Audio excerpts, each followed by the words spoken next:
I used to think I had a normal life. David Harrison, 32, senior data analysis at TechCore downtown. The kind of guy who pays his taxes yearly and remembers to floss. My colleagues would probably describe me as methodical, maybe even boring. The one who actually reads through all the terms and conditions before clicking accept. But that was before Mom got sick. Early onset dementia, they said. Unusual case. Progressive. The symptoms started small. She'd forget where she parked her car, miss a lunch date, call me by my father's name. Dad hadn't been in the picture since I was 12. He took off with his secretary in what I'd call a midlife crisis if I were feeling generous. But Mom raised me alone after that, working double shifts as an ER nurse to put me through college. And that's when Dr. Winters entered our lives. Young for a neurologist with credentials from hospitals I've never heard of, but she spoke with such confidence about experimental treatments. Hope when we'd run out of it. There was something magnetic about her presence, the way her green eyes seemed to pierce through you, analyzing every micro expression. Her office smelled of lavender and antiseptic, an odd combination that made my head swim. Awards lined her walls, their frames too new, their dates too conveniently smudged to read clearly. She wore her dark hair in a tight bun, her white coat completely pristine, and everything about her screaming precision and control. And my mom trusted her immediately. "The brain is fascinating," she'd say, her slight Austrian accent becoming more pronounced when she got excited about her research. "Time, memory, consciousness, they're all just chemical reactions we can adjust, like tuning a radio." Sometimes she'd slip into German when dictating notes, and I'd catch phrases about zeitlich manipulation, temporal manipulation. I should have noticed how her patients only had appointments after midnight, how the waiting room was always empty, except for us. And I should have asked more questions. I should have wondered why her clinic only operated at night. I should have probably Googled those hospitals. But I didn't. And now... My phone buzzed at 3:17 in the morning. I normally silence it at night, but I've been waiting for news about my mom's surgery. The screen's harsh light made me squint as I fumbled with the unlock pattern. Unknown number, one attachment. I shouldn't have opened it. I mean, that's what any rational person would say afterward. But at 3:17 a.m., rational thought is a luxury. Curiosity is a hungry thing. The image loaded slowly, pixel by pixel, like an old dial-up connection. First, I saw what looked like concrete walls, then a metal chair, and then me. I was sitting in that chair, my head lolled to one side, my mouth slightly open. My white dress shirt was stained with something dark around the collar. A timestamp in the corner read 2:46 a.m. 30 minutes ago. I touched my neck, finding only clean cotton. My shirt was pristine. I was in bed, had been in bed since 11 p.m. I remembered reading my book, setting my alarm, turning off the light. The book was still there on my nightstand. Stephen King's The Dead Zone. Bookmark firmly placed on page 157. Hell, I even remember the last line I'd read. The brain is the world's most efficient pharmacy. The irony of that sentence would haunt me later. Another buzz, another image. This time my white shirt was half unbuttoned. Someone's hands were visible in frame, wearing blue latex gloves, holding what looked like jumper cables. My face was different though, conscious now, eyes wide with terror. Timestamp, 2:52 a.m. In the background, I could make out more details. A metal table with carefully arranged tools, a drain in the concrete floor, and what appeared to be a camera mounted in the corner. Professional, methodical, and planned. These concrete walls weren't just gray. They were stained with age, veined with hairline cracks that looked like neural pathways. In the harsh fluorescent light, I could make out strange marks near the floor, as if something heavy had been dragged repeatedly across the room. The air had a metallic tang that reminded me of old pennies and battery acid. That drain in the floor, it wasn't just any drain. It was surgical grade. The kind Mom used to describe from her OR days, designed to handle significant fluid loss. The camera in the corner was an Axis Q6215-LE, a model I'd recognize from our office security systems. Someone had modified it with additional lenses and sensors that pulsed with tiny red lights. I ran to the bathroom and I threw up. 3 more pictures arrived in quick succession, each one worse than the last. In one, my fingernails were being removed. I could see the precise angle of the pliers, the way my hands were strapped down with medical-grade restraints. In another, some kind of chemical was being poured over my chest, the skin bubbling and warping. The final image showed me unconscious again, blood trickling from my ears. Each photo was perfectly composed, like a twisted art exhibition. All time-stamped within the last hour, all showing things that couldn't possibly have happened. My hand shook as I checked my phone's location history. According to Google, I hadn't left my apartment, but I knew how easily it was to leave a phone behind. I checked my car. It was exactly where I had parked it, but the driver's seat was slightly closer to the steering wheel than I usually kept it. Or was I just imagining things? I checked myself in the mirror. No marks, no burns, no missing fingernails, just me, pale and shaking, looking exactly as I should. Hell, I examined every inch of my skin, searching for any sign that what I'd seen in those photos was real. My reflection stared back, a stranger's eyes and a familiar face. The phone buzzed one final time. Not a picture, a text. Ready for tonight? Now I stared at those 3 words until sunrise, unable to move, unable to think. The sun crept through my blinds, painting prison bar shadows across my bedroom floor. I counted my breaths, my heartbeats, trying to convince myself that reality was still solid, still trustworthy. When my alarm went off at 7 a.m., I almost convinced myself it had been a nightmare. Almost. The pictures were still there on my phone, each one more impossible than the last. I tried to trace the number, but it came back as unregistered. I thought about going to the police, but what would I say? Officer, I have pictures of myself being tortured, but I feel perfectly fine. But then I noticed something in the mirror that I'd missed in the dark. A tiny pinprick on my neck, right where an injection might have gone in.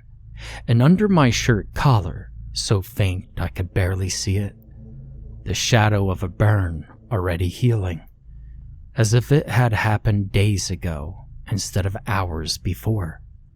My hands trembled as I got dressed for work that day. Each movement felt mechanical, disconnected. I caught myself checking the time obsessively. 7:43 a.m., 8:15 a.m., 9:22 a.m. Time had become my enemy, each minute bringing me closer to 2:46. I called in sick to work. I spent the morning researching missing time, torture chambers, underground facilities in the city. I found nothing concrete, just conspiracy theories and urban legends. But I did find one thing, a pattern of people reporting similar experiences. They'd receive photos of themselves in impossible situations, always with precise timestamps, always at night, always with no memory of the events. Most of the posts were deleted within hours of being published. My phone buzzed again. Unknown number. See you at 2:46. I looked back at the clock. 2:45 p.m. My heart stopped. The message hadn't specified AM or PM. The doorbell rang. My legs moved without conscious thought, carrying me to the peephole. The hallway was empty, just the generic beige carpet and flickering fluorescent light that had always made this building feel so cheap. The doorbell rang again.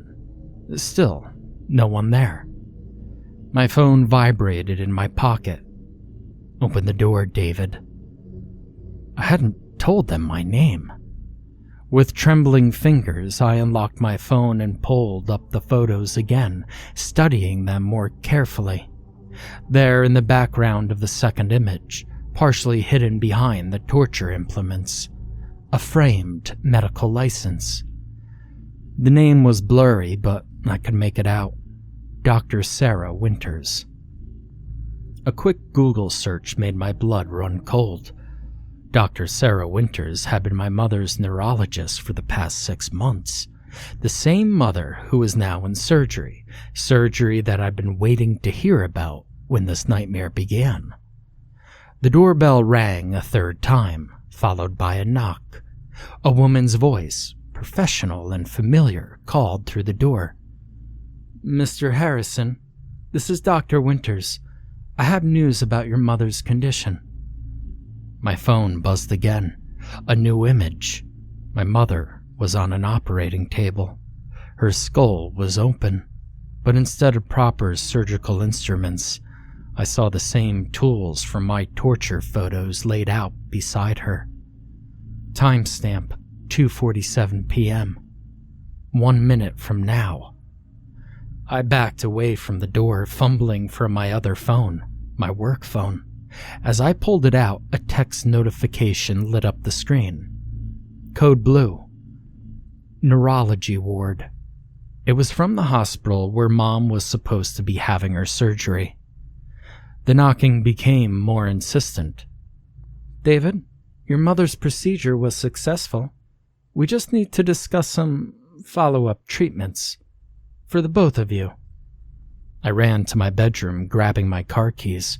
The fire escape was just outside my window, 4 flights down to the alley where I'd seen my car just hours ago. But when I looked out, the car was gone. In its place was a white van with Winter's Neurological Research painted on the side. My phone buzzed one final time. The image made me freeze. It was me, right now, standing at my bedroom window, taken from the alley below. In the reflection on the window, I could see Dr. Winters standing behind me, syringe in hand. Timestamp 2:46 p.m. I turned around. Dr. Winters stood there, but not in her usual pristine white coat. She wore surgical scrubs the color of dried blood, her dark hair now loose around her shoulders. A thin white scar ran from her left temple to her jaw, scar I'd never noticed before, because she always stayed in the shadow during our consultations. The scent of lavender and antiseptic hit me again, but now I recognized the antiseptic, betadine, mixed with something else. Something that made my thoughts feel sluggish. Time is such a funny thing, isn't it, David? Dr. Winters smiled, her latex gloves already on. Some people think it only moves forward, but with the right adjustments to the temporal lobe, we can make it dance. Your mother's case study proved that. And now, it's your turn." She moved with practiced grace, like a dancer who had performed the same routine countless times. The syringe in her hand caught the light. The liquid inside was an impossible color, shifting between purple and green as she turned it. "My father started his research in Vienna," she said, her accent thickening with each word. "He called it Project Janus, after the god who could see past and future simultaneously. But it began even before him, in the final days of World War II. Operation Paperclip wasn't just about rockets, David. The Reich had been experimenting with temporal perception in concentration camps. They discovered that extreme trauma could loosen a person's attachment to linear time." She traced the scar on her face with a gloved finger. "My father was just a boy when he found their research hidden in his father's study. Notes about prisoners experiencing their own deaths days before they occurred. Subjects who could recall tomorrow's interrogations before they happened. The CIA thought they were finding memory manipulation studies in 1989. But Father had grander visions. He understood that time is just another dimension of consciousness." Dr. Winters moved to the window, staring down at her white van. They shut him down when the test subjects started arriving at the facility before they were taken, waiting in the parking lot for their own abductions. Some even tried to warn their past selves. She laughed softly. "Now those were messy days, David. But Father's methods were imprecise. He relied too much on trauma, fear, crude electrical stimulation. I've refined the process. The chemical cocktail that targeted temporal lobe manipulation, the carefully controlled feedback loop of past and future selves." She turned back to me, eyes gleaming. "Your mother was a downright breakthrough. Her dementia isn't deterioration, it's transcendence. She's experiencing all moments of her life simultaneously. And sometimes when she calls you by your father's name, it's because in that moment, she's speaking to him 30 years ago. We just needed a control subject with similar genetic markers to validate the results. Someone whose brain chemistry would mirror hers. Well, a son's DNA is such a useful thing, David." The syringe caught the light again, that impossible liquid swirling inside. "Do you know what the true brilliance of Project Janus is? Right now, in rooms across the city, there are dozens of other David Harrisons, each experiencing the same moment at different points in time. And each time the temporal web grows stronger. Each cycle brings us closer to breaking free from time's arrow entirely." The syringe plunged into my neck before I could scream. "Don't worry," she whispered as my vision began to blur. "By 3:17 a.m., you won't remember any of this. Again." The last thing I saw was my phone lighting up with a new message. "Ready for tonight?"